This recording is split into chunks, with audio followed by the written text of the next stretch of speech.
Shri Sunil Ganapathi, Shri സക്കീൽ പത്മനാഭനെ വന്നിട്ടെത്തുന്നു, Shri Suresh Kumar, Shri K V Rajan, അതുപോലെ സദസ്സിലുള്ള ശ്രീ പ്രവീൺ, വിജയകൃഷ്ണൻ തുടങ്ങിയ എല്ലാവരെയും ഞാൻ എൻ്റെ ആശംസ അറിയിക്കുന്നു.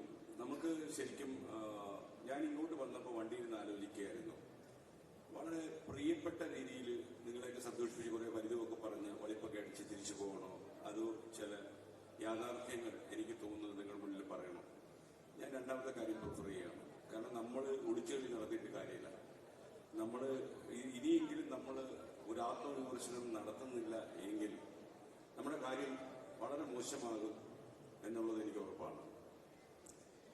ഞാൻ ഇപ്പൊ ഏതാണ്ടൊരു 10-42 കൊല്ലമായി ഇലക്ട്രോണിക് മീഡിയ വന്നിട്ട്. അപ്പം നിങ്ങൾക്ക് മനസ്സിലാവും, ഇവിടെ ഇരിക്കുന്ന പല ആൾക്കാരുടെക്കാളും പ്രായം കൂടുതലായിരിക്കും എന്റെ ബ്രോഡ്കാസ്റ്റ് എക്സ്പീരിയൻസിന്. ഞാൻ ഈ 42 കൊല്ലം കടന്നു വന്ന കേരളത്തിന്റെ ടെലിവിഷൻ, റേഡിയോ, ശ്രവ്യ, പത്ര മാധ്യമങ്ങളിലൂടെ മനസ്സൊന്ന് കടന്നു പോവുകയായിരുന്നു. അപ്പോ ഞാൻ നിങ്ങളോട് തുറന്നു പറഞ്ഞാൽ, ഇന്ന് ഞാൻ ആലോചിക്കുമ്പോൾ ഒരു അവതാരകന്റെ കുപ്പായമായിരുന്നു എനിക്ക് നല്ലത് എന്ന് ആലോചിക്കാനാണ് എനിക്കിഷ്ടം. കാരണം നമുക്കൊരു ഉത്തരവാദിത്വമില്ല. നമ്മളവിടെ ചെല്ലുന്നു, പ്രോഗ്രാം ചെയ്യുന്നു, പറ്റുമെങ്കിൽ അന്ന് തന്നെ ചെക്ക് വാങ്ങുന്നു, അതല്ലെങ്കിൽ ബാങ്കിൽ ട്രാൻസ്ഫർ വാങ്ങുന്നു. നമ്മൾ ഈ റേറ്റിംഗിനെ കുറിച്ചോ ഇതിന്റെ സ്ഥാപന നടത്തിപ്പിനെ കുറിച്ചോ യാതൊരു വറിയടിക്കേണ്ട. ഇത്രയധികം ആൾക്കാർക്ക് ശമ്പളം കൊടുക്കുന്നതിനെ കുറിച്ച് നമുക്ക് ആലോചിക്കേണ്ട. നമ്മുടെ ഉറക്കമൊക്കെ സുഭിക്ഷമായിരിക്കും. അപ്പോൾ ഇപ്പോൾ ഒരു കേരളത്തിൽ എന്താ സംഭവിക്കുന്നതെന്ന് ചോദിച്ചു കഴിഞ്ഞാൽ, കേരളത്തിൽ ഓരോ പ്രക്ഷേപകരും ഉറക്കം നഷ്ടപ്പെട്ട രാവുകളായി. ശരിക്കും ഉറങ്ങാൻ പറ്റത്തില്ല. നിങ്ങൾ വേണമെങ്കിൽ ഏത് ഏജൻസിയോടോ അതല്ലെങ്കിൽ ഒരു ക്ലൈന്റിനോടോ ചോദിച്ചു നോക്കൂ. ഒരു B3 ചെറിയൊരു മാർക്കറ്റിൽ നമ്മൾ നടത്തുന്ന ഈ പ്രകടനത്തിന് മരണമണി മുടക്കാൻ സമയമായി എന്ന് സംശയിക്കാൻ സാഹചര്യമുണ്ട്. പല ആളുകളും പരസ്യപ്പെടുത്തുന്നില്ല, പരസ്യം ചെയ്യാൻ അവർക്കൊട്ട് താല്പര്യമില്ല. എന്നോടൊരിക്കൽ മെഡിമിക്സിന്റെ ഓണർ ശ്രീ A.V. അനു ഒരു കാര്യം പറഞ്ഞു. ഞാൻ ചോദിച്ചു, നിങ്ങൾ എന്താണ് ഇപ്പോൾ കേരളത്തിൽ കാര്യമായി പരസ്യം ചെയ്യാത്തത് എന്ന് ചോദിച്ചപ്പോൾ അദ്ദേഹം പറഞ്ഞു, ലോകത്തിലേക്ക് ഏറ്റവും ചെറിയ സോപ്പ് വലിയ രീതിയിൽ വിറ്റഴിക്കുന്നതായിരുന്നു എന്റെ ആകർഷണം. എന്നാൽ എന്റെ ചെറിയ സോപ്പ് വിൽപ്പനയിൽ ചെറുതായി കൊണ്ടിരിക്കുന്ന ഇപ്പൊ കാണാനില്ലെന്ന് പറഞ്ഞു. അപ്പോ അദ്ദേഹം മലയാളി ആയതുകൊണ്ട് കേരളത്തിൽ ഒരുപാട് പരസ്യം ചെയ്യുകയും കുറഞ്ഞ് വിൽപ്പന കിട്ടുകയും ചെയ്തു. എന്നാൽ കർണാടകത്തിൽ അദ്ദേഹം വളരെ കുറച്ച് പരസ്യം ചെയ്യുന്നു, കൂടുതൽ വിൽപ്പന കിട്ടുന്നു. അപ്പൊ അദ്ദേഹം കർണാടകത്തിലേക്ക് ഫോക്കസ് ചെയ്യണോ കേരളത്തിലേക്ക് വരണോ എന്നാണ് അദ്ദേഹം ചോദിക്കുന്നത്. ഇത് പ്രത്യേകിച്ച് ഏറ്റവും കൂടുതൽ ബാധിച്ചിരിക്കുന്നത് എന്റർടൈൻമെന്റ് ടെലിവിഷൻ ചാനലിനെയാണ്. എന്റർടൈൻമെന്റ് ടെലിവിഷൻ ചാനലിൽ നിങ്ങൾ ജനറലി ഇപ്പൊ എന്റർടൈൻമെന്റ് ചാനൽ ഇറക്കുന്ന ഒരാളെ കണ്ടാൽ എങ്ങനെയുണ്ട് എന്ന് ചോദിച്ചാൽ ഗംഭീരമായിട്ട് പോവാണെന്ന് പറയും. കുറച്ചുകൂടെ അടുത്ത് പിടിച്ച് ചെവി ചോദിച്ചാൽ കഷ്ടിച്ച് രക്ഷപ്പെട്ട് നിൽക്കാന്ന് പറയും. എവിടെയെങ്കിലും ഒരു കോഫി ഹൗസിൽ കൊണ്ട് ഒരു ചായ കൂടെ വാങ്ങിച്ചു കൊടുത്തിട്ട് ചോദിച്ചാൽ പറയും ഇത് എത്ര കാലം നടക്കുമെന്ന് ഒരു പിടിയില്ലെന്ന് പറയും. കുറച്ചുകൂടെ സൂപ്പർലേറ്റീവ് ഡിഗ്രിയിലേക്ക് അവർ പോയിക്കൊണ്ടിരിക്കും. ആ രീതിയിലാണ്. നിങ്ങൾ വിശ്വസിച്ചോളൂ, നിങ്ങളിന്ന് കേരള വിഷൻ കേബിളിലൂടെ കൊടുക്കുന്ന ഒരു പ്രമുഖ എന്റർടൈൻമെന്റ് ടെലിവിഷൻ ചാനൽ നിർത്തുന്നതിനെ കുറിച്ച് ആലോചിച്ചിരിക്കുക. അവർ കഴിഞ്ഞ ദിവസം എന്നോട് സംസാരിച്ച, നിങ്ങൾക്ക് അറിയാത്തൊരു രഹസ്യം കൂടിയുണ്ട്. ഞാനിപ്പോ കേരള ടെലിവിഷൻ ഫെഡറേഷന്റെ പ്രസിഡന്റാണ്. അതുകൊണ്ട് എന്റെ മാത്രം കാര്യമല്ല, മറ്റുള്ള ചാനലുകളുടെ കാര്യം കൂടി ഇപ്പോൾ ഞാൻ തിരിച്ചറിയുന്നു. അപ്പൊ എനിക്ക് തോന്നിയിട്ടുള്ള ഒരു കാര്യം, ഇന്നലെ ഇവിടെ ശ്രീ സിദ്ദിഖ് പറഞ്ഞു നമ്മുടെ ലാൻഡിംഗ് പേജിനെ കുറിച്ചൊക്കെ. ലാൻഡിംഗ് പേജ് എന്ന് പറയുന്നത് അത് മിക്കവാറും അവസാനിക്കുകയാണ് എന്നാണ് ഞാൻ മനസ്സിലാക്കുന്നത്. കാരണം ലാൻഡിംഗ് പേജ് തുടരും, സാങ്കേതികമായിട്ട് നിങ്ങൾക്ക് ആളുകൾക്ക് വ്യൂവർഷിപ്പ് കൂട്ടുകയൊക്കെ ചെയ്യാം. ഞാനും കുറച്ച് ലാൻഡിംഗ് പേജ് കൂടെ നടന്ന ആളാണ്. പക്ഷേ ഈ മാർക്ക് റേറ്റിംഗിൽ ഈ ലാൻഡിംഗ് പേജിൽ ഒരു സംവിധാനം കൊണ്ട് മുന്നോട്ട് പോകാം എന്ന് നിങ്ങൾ ദയവ് ചെയ്ത് കരുതരുത് എന്നാണ് എനിക്ക് പറയാനുള്ളത്. കാരണം ഇത് പ്രധാനമന്ത്രി തലത്തിൽ വരെ ചർച്ചയായതിനു ശേഷമാണ് ഇങ്ങനെയൊരു തീരുമാനം എടുത്തിരിക്കുന്നത്. ഞാനിവിടെ ഉൾപ്പെടുന്ന ഒരു നാഷണൽ ബ്രോഡ്കാസ്റ്റിംഗ് ഫെഡറേഷൻ NBF, അണ്ണാ ഗോസ്വാമി നേതൃത്വം കൊടുക്കുന്ന ആ സംഘടനയാണ് കുറച്ചധികം കാലമായി ഈ കേരളത്തിലെ പ്രശ്നമല്ല, കേരളത്തിന് പുറത്തുള്ള പ്രശ്നങ്ങളാണ്. പക്ഷെ ഞാൻ ധൈര്യമായിട്ട് നിങ്ങളുടെ ഒരു കാര്യം പറയും. ഞാൻ ഈ അടുത്ത ദിവസം KTU പ്രസിഡന്റ് എന്നുള്ള നിലയിൽ ബാർക്കിന്റെ CEOക്ക് ഒരു കത്തയച്ചിരുന്നു. ഒരുപക്ഷെ അദ്ദേഹത്തിന് ഷോക്ക് ഏൽപ്പിക്കുന്ന ഒരു കത്തായിരുന്നു അത്. ബാർക്കിലെ ചില ആളുകൾ ഈ ലാൻഡിംഗ് പേജിന്റെ ഒക്കെ മറവിൽ തട്ടിപ്പ് നടത്തുന്നു എന്നായിരുന്നു എന്റെ ആരോപണം. ഞാൻ അദ്ദേഹത്തോട് പറഞ്ഞു, നിങ്ങളുടെ വിജിലൻസ് എന്താണ് അവിടെ ചെയ്യുന്നത്? ഈ ബാർക്ക് എന്ന് പറയുന്ന സ്ഥാപനത്തിന്റെ ക്രെഡിബിലിറ്റി നശിച്ചു പോകാനുള്ള സാധ്യതയുണ്ട്. ഇപ്പം ഞാൻ ഇങ്ങനെ കത്തെഴുതിയെന്ന് പറഞ്ഞ് നിങ്ങളൊരു കാര്യം ചെയ്യുക, ആൾക്കാരുടെ പേര് ഇങ്ങോട്ട് എഴുതി തന്നു കഴിഞ്ഞാൽ ഞങ്ങൾ അവരുടെ കയ്യെ പിടിച്ച് ജയിലിലിടാം എന്ന് പറയുന്ന പരിപാടി വേണ്ട. നിങ്ങൾ തന്നെ അന്വേഷിച്ച്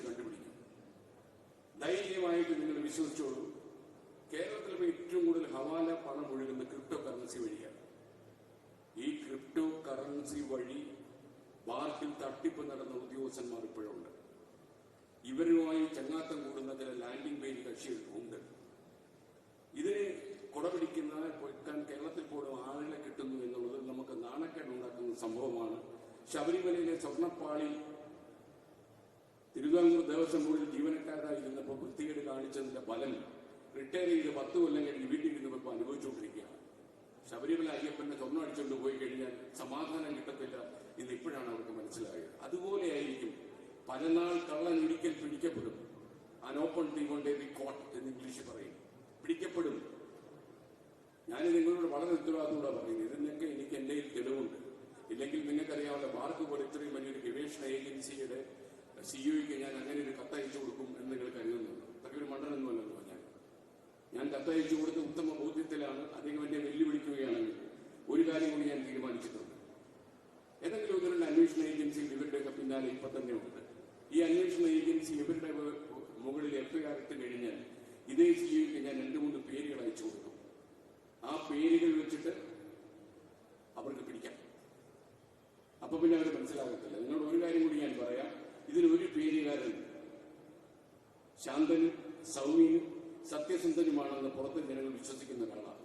ഞാൻ അദ്ദേഹത്തെ കുറിച്ച് ആദ്യം അന്വേഷിച്ചപ്പോൾ ഞാൻ ഞെട്ടിപ്പോയി. അത്ര നല്ല അഭിപ്രായം അദ്ദേഹത്തെ കുറിച്ച് കേൾക്കുന്നത്. എന്നാൽ അദ്ദേഹത്തിന്റെ ഒരു ക്രിപ്റ്റോ കറൻസിയുടെ വാലറ്റിൽ 8 അക്കൗണ്ടുകളുണ്ട്. 90,000 രൂപ 1,10,000 രൂപ ശമ്പളമാകുന്ന ആളൊക്കെ തന്നെ ക്രിപ്റ്റോ വഴിയൊക്കെ കോടികൾ സമ്പാദിക്കുന്നു. ഇതൊക്കെ ആരെയാ ബാധിക്കുന്നത്? നമ്മളൊന്ന് ആലോചിച്ച് നോക്കിയാൽ നമുക്കൊക്കെ ഏറ്റവും വലിയ സങ്കടമായിരുന്നതാണ്. ഒരുപാട് കാര്യങ്ങൾ എനിക്ക് പറയാൻ ചില പരിമിതികളുണ്ട്. പക്ഷെ ഞാൻ ഇതൊക്കെ പുറത്തു പറയും. കാര്യം ഇതൊന്നും ഒളിച്ചു വെച്ചിട്ടുന്ന ഒരു കാര്യമുണ്ടെന്ന് ഞാൻ വിശ്വസിക്കുന്നില്ല. ശരിക്കും നിങ്ങൾക്ക് കിട്ടുന്ന ഒരു സഹായത്തിന്റെ പേരിലോ സാമ്പത്തിക നേട്ടത്തിന്റെ പേരിലോ ആയിരിക്കും ലാൻഡിംഗ് പേജ് ഉണ്ട്. പക്ഷെ ലാൻഡിംഗ് പേജ് പിടിക്കുന്ന ഒരു മറയുണ്ട്. ആ മറയ്ക്കപ്പുറം മറ കയറി അപ്പുറം ഇറങ്ങിയാൽ ഇങ്ങനെ ചില ചതിക്കുഴികൾ അതിലുണ്ട് എന്ന് വിലയിരുത്തുക. ഇതൊക്കെ നിങ്ങൾ വിലയിരുത്തി നിങ്ങൾ തന്നെ തീരുമാനമെടുക്കണമെന്നാണ് എനിക്ക് പറയാനുള്ളത്. കാരണം ഞാനിപ്പോൾ ഇന്നിപ്പോൾ രാത്രി ഒരാൾ ഇത് കേട്ടുകൊണ്ടിരുന്നിട്ട് എന്നോട് വിളിച്ച ഡീറ്റെയിൽസ് ഒക്കെ തരാൻ പറഞ്ഞാൽ ഞാൻ പറയാൻ പോകുന്നില്ല. കാരണം അന്വേഷണ ഏജൻസി ഇവരുടെയൊക്കെ പിന്നാലെ ഉണ്ട് എന്നുള്ളതാണ് എന്നെ സന്തോഷിപ്പിക്കുന്ന ഒരു കാര്യം. കാരണം ഈ ഡിജിറ്റൽ തെളിവുകളുടെ കാര്യത്തിൽ ഒരു പ്രത്യേകതയുള്ളത് നമുക്ക് സുഖം പോയിരുന്ന ഒരു കാഴ്ചയാണ്. അതൊക്കെ ഉദ്യോഗന്മാർ പെട്ടെന്ന് ഡിലീറ്റ് ചെയ്യും. എന്റെ കത്തൊക്കെ കിട്ടിയപ്പോൾ പലതും ഡിലീറ്റ് ആയിപ്പോയി. പക്ഷെ ഒരിക്കൽ ഡിജിറ്റലിലെ ഒരു തെളിവ് ഏതെങ്കിലും ഒരു സർവർ അവശേഷിപ്പിച്ചു പോയാൽ ആ തെളിവ് മൊത്തം മുക്കിയെടുക്കാൻ കഴിയില്ല എന്ന യാഥാർത്ഥ്യം അവസാനിക്കുന്നു. നമുക്ക് അവന്റെ പത്തായത്തിൽ പോയി എടുത്തുകൊണ്ട് വരാൻ പറ്റും. മാത്രമല്ല നമ്മൾ കണ്ടെത്തുന്ന തെളിവുകളിലേക്ക് കോപ്പി എടുത്ത് സൂക്ഷിച്ചു വെക്കാനും ഞാൻ കരുതൽ കാണിച്ചിട്ടുണ്ട്. അപ്പൊ അതുകൊണ്ട് ഇത് ഡിലീറ്റ് ചെയ്തുകൊണ്ടൊന്നും ഇവരൊന്നും രക്ഷപ്പെടാൻ പോകുന്നില്ല. അപ്പൊ ഞാൻ പറയുന്നത്, എനിക്ക് കേരള വിഷനോട് ബേസിനോടും ഒക്കെ പറയാനുള്ളത്, ഇങ്ങനെ തട്ടിപ്പുകൾ നടത്തുന്ന ആളുകളുണ്ടെങ്കിൽ അവർക്ക് നിങ്ങൾ ദയവ് ചെയ്ത് കൂട്ടി നിൽക്കരുത്. കാരണം നമ്മുടെ ഈ തിരുവിതാംകൂർ ദേവസ്വം ബോർഡിന്റെ കഥയിലേക്ക് ഞാൻ വീണ്ടും വരികയാണ്. എത്രയോ നിരപരാധികളായ മനുഷ്യർ തിരുവിതാംകൂർ ദേവസ്വം ബോർഡിൽ ജോലി ചെയ്തിട്ടുണ്ടാകുന്നു. അപ്പൊ അവരുടെ മേളിലൊക്കെ തന്നെ സംശയത്തിന്റെ കരിമ്പടം വീഴുന്നു. ഇവരൊക്കെ സ്വർണ്ണപ്പാളി അടിച്ചു മാറ്റുന്നതിൽ ഉൾപ്പെട്ടിരുന്നു എന്ന് ആളുകൾ സംശയിക്കുന്നു. എന്തുകൊണ്ട്? അവരതിന് കാര്യം മനസ്സിലായിട്ടും അവരതിൽ ഇടപെട്ടില്ല. സമയത്ത് ഇടപെടാതിരുന്നത് കൊണ്ടാണ് അവർക്കിപ്പോൾ ഈ ബുദ്ധിമുട്ട് അനുഭവിക്കുന്നത് മനസ്സിലാക്കുന്നത്. അപ്പോ അതൊന്ന്. 2, ഈ പ്രക്ഷേപകരും കേബിൾ നെറ്റ്വർക്കുകളും ഒന്നിച്ചു പോയില്ലെങ്കിലുള്ള ഒരു അവസ്ഥ എന്താണെന്ന് ചോദിച്ചു കഴിഞ്ഞാൽ, നിങ്ങൾക്കറിയുന്നത് പോലെ വരവും ചെലവും കൂട്ടിമുട്ടിക്കാൻ പറ്റാത്ത രീതിയിൽ കേരളത്തിലെ ടെലിവിഷൻ ചാനലുകൾ പോവുകയാണ്. അത് സിമ്പിളാണ്. നമ്മളിപ്പോ കേരളം വിട്ട് ഒരു 50-55% വരുമാനവും കേരളം വിട്ട് വരുന്ന കാര്യങ്ങളാണ്. ഇപ്പൊ മുംബൈയിലൊക്കെ കഴിഞ്ഞ ഓണത്തിനൊക്കെ നമ്മൾ തളർന്നുപോയി. ആൾക്കാർ ചോദിക്കാൻ പറയും വലിയ സംഭവമായിരുന്നു പറയും. കാര്യം ഓണമൊക്കെ വരുമ്പോൾ ഓരോ പ്രധാനപ്പെട്ട ചാനലുകളിലേക്കും വലിയ ഏജൻസിയിൽ വിളിക്കുക പതിവ്. നിങ്ങൾ വരും, നമുക്ക് ഡിസ്കസ് ചെയ്യില്ലേ. ഇത്തവണ എന്റെ സെയിൽസ് ഹെഡ് പറഞ്ഞത് ആരും വിളിച്ചില്ലെന്നാണ് പറഞ്ഞത്. മാത്രമല്ല പുള്ളി 3 തവണ വിളിച്ചിട്ട് ആരും ഫോണും എടുത്തില്ലെന്ന് പറഞ്ഞു. ഞാൻ എന്താണെന്ന് ചോദിച്ചപ്പോൾ അവർക്ക് പരസ്യം ആവശ്യമില്ല. അവര് പറയുന്നത് കേരളത്തിൽ പരസ്യം ആവശ്യമില്ലാത്ത ചില സ്ഥാപനങ്ങളുണ്ട്. അവര് ചോദിക്കുന്നത് ഞങ്ങൾ പരസ്യം ചെയ്യാതെ ഇത്രയും വിൽപ്പനയുണ്ട്, പിന്നെ എന്തിനാ പരസ്യം ചെയ്യുന്നത്? പിന്നെ പരസ്യം ആവശ്യമുള്ളവർക്ക് പണമില്ല. അല്ലാതെ നമ്മുടെ വ്യവസായികളും നമ്മുടെ സംരംഭകരും ബുദ്ധിമുട്ടുകയാണ്. നമ്മൾ കഴിഞ്ഞ ആഴ്ച ഞാൻ എന്റെ മുടിവെട്ടുകടയിൽ ബാർബർ ഷാപ്പിൽ പോയപ്പോൾ ഞാൻ കണ്ട ഒരു കാര്യം, ആളൊഴിഞ്ഞ കസേരകളാണ് അവിടെ വീക്കെൻഡിൽ പോലും. ഞാൻ ചോദിച്ചു എന്താ പറ്റുന്നതെന്ന് ചോദിച്ചപ്പോൾ പറഞ്ഞു, ആൾക്കാരുടെ പൈസയില്ല, മുടിവെട്ടുന്നല്ലേ മാറ്റി വെക്കാൻ പറ്റുമെന്ന് അവർ പറഞ്ഞു. അവർ വലിയ നിരാശയുണ്ട്.